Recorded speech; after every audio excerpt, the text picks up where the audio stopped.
Hello anh em, chào mừng anh em đã quay trở lại với channel của tôi. Và trong video clip ngày hôm nay thì chúng ta sẽ cùng xem sĩ quan nữ tiếp theo có tên là Hùng Ca Bình Minh vừa mới xuất hiện ở trong phiên bản 12.5 sắp tới đây.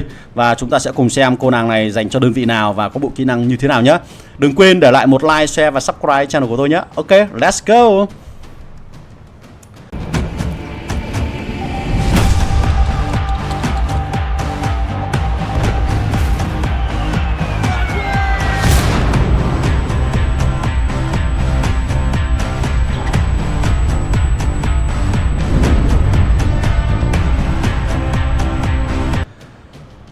Rồi, Hùng Ca Bình Minh là một trong số những nữ sĩ quan xuất hiện đi kèm với anh chàng kiếm sĩ nổi loạn vừa mới làm video clip cách đây không lâu. Đây chính là anh chàng này. Ok, thì đây là tạo hình của nữ sĩ quan Hùng Ca Bình Minh, một trong số những sĩ quan lấy chủ đề về rừng rậm Amazon, có tên là Amina Zandumi Hùng Ca Bình Minh. Ok, cô nàng này cũng là một sĩ quan thuộc thế hệ thứ 5. Vậy là chúng ta đã có 2 sĩ quan thế hệ thứ 5 xuất hiện ở trong phiên bản 12.5. Và có lẽ là sau này chúng ta sẽ chỉ có đầu tư tượng vàng vào trong các sĩ quan thế hệ thứ 5 mà thôi, có phải không ạ? Rồi, cô nàng này cũng khá là dễ để sở hữu, là các bạn chỉ việc nâng cấp bất kỳ một đơn vị lục quân nào lên level 80 là đã có thể mở khóa được cô nàng này rồi. Đây như mình đây, unlock nào. Đấy, giao diện nhìn có vẻ rất là Amazon. Cô nàng này có 3 cái thuộc tính. Một là xe tăng này, 2 là khả năng tấn công các công trình phòng thủ, và 3 là có khả năng phòng thủ cực kỳ lớn. Đã rất lâu rồi mình mới thấy được một sĩ quan dành cho xe tăng mà lại có cái thuộc tính là tấn công các công trình phòng thủ. Ok, cô nàng này là thuộc Liên minh tự do. Rồi chúng ta sẽ cùng xem cô nàng này sẽ có bộ kỹ năng như thế nào. Trước tiên là kỹ năng chiến thuật. Kỹ năng này là dành riêng cho xe tăng thôi và trực thăng. Đó là tăng tạo ra một cái lớp khiên có hệ số là 2000 trong 4 giây. Nếu như trong 8 giây thì tốt.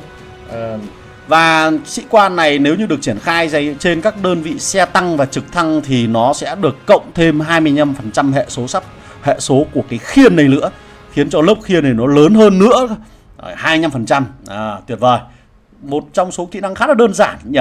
Kỹ năng thứ hai là một kỹ năng phòng thủ, cũng chỉ áp dụng cho xe tăng và trực thăng thôi. Đây là tăng kháng sát thương dành cho đơn vị mà nó đang được triển khai lên đến 32% khi mà tấn công, khi mà nhận sát thương từ các đơn vị đồn trú trong căn cứ. Wow, nó làm mình liên tưởng đến cái kỹ năng của anh chàng Iron Clavier này. Cũng tăng 32% sát thương khi mà hứng chịu sát thương từ các đơn vị đồn trú trong căn cứ bắn ra.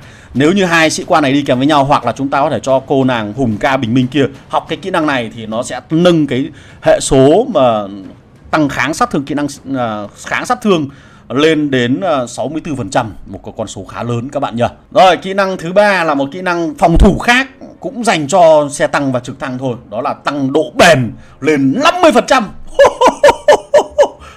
Đang lắm độ bền thế nhỉ. Mẹ, đang độ bền như thế này thì đúng là SH này hoặc là các đơn vị xe tăng chiến đấu chủ lực là một con gì? Con khủng long ở trên chiến trường luôn, bởi vì nó có độ bền quá lớn luôn. 50% độ bền đấy các bạn ạ. Rồi, kỹ năng thứ tư là một kỹ năng dạng đặc biệt có thể áp dụng cho tất cả các đơn vị.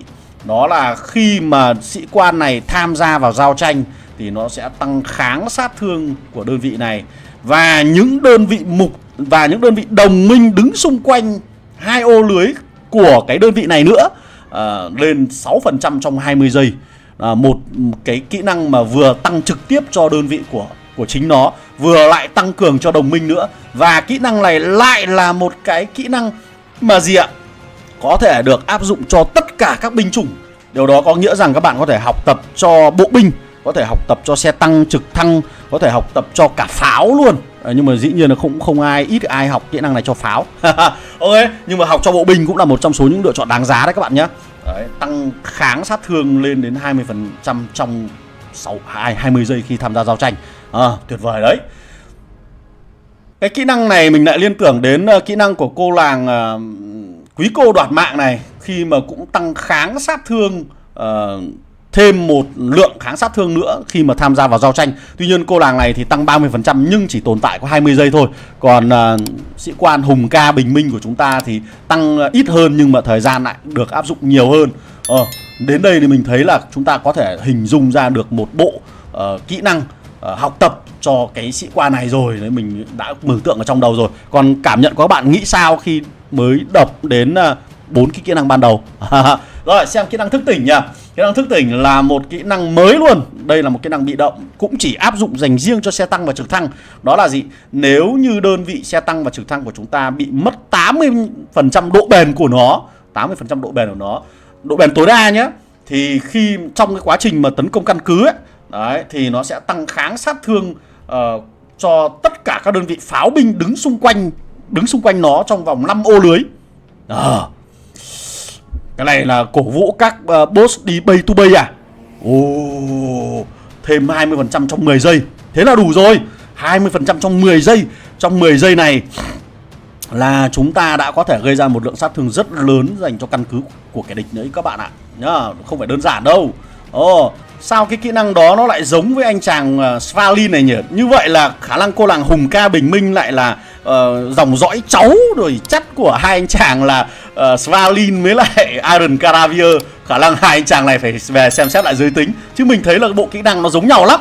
Đây, cái này cũng vậy đúng không? Khi mà xuống dưới 20% kia là 80, xuống dưới 80%, mất 80% thì cái này xuống dưới 20% thì nó có khác gì nhau đâu, chỉ là cách diễn đạt khác đi thôi. Một thằng thì mất 80%, một thằng thì máu dưới 20%. Chả có gì khác nhau cả, nhưng mà đều đại khái là đều tăng kháng sát thương. Tức là gì? Đưa cái đơn vị xe tăng chiến đấu chủ lực hoặc là đơn vị bộ binh, đơn vị SH của chúng ta rơi vào trạng thái dường như là bị bất tử với các đòn tấn công thường, thậm chí là sát thương kỹ năng sĩ quan luôn. Tuyệt vời quá.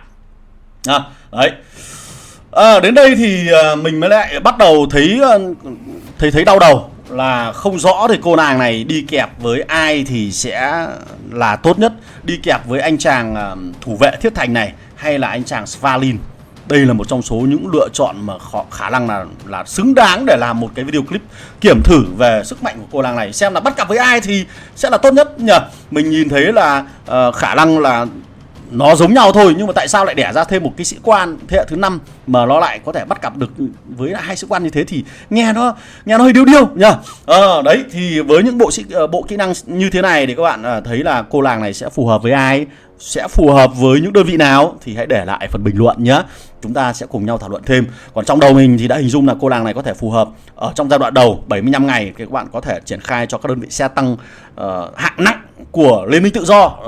Cô làng này cũng xuất phát từ Liên minh Tự Do luôn, gây ra sát thương công trình rất lớn, và sau này chúng ta tiến hóa nó thành đơn vị xe tăng chiến đấu chủ lực, gây ra sát thương công trình rất lớn.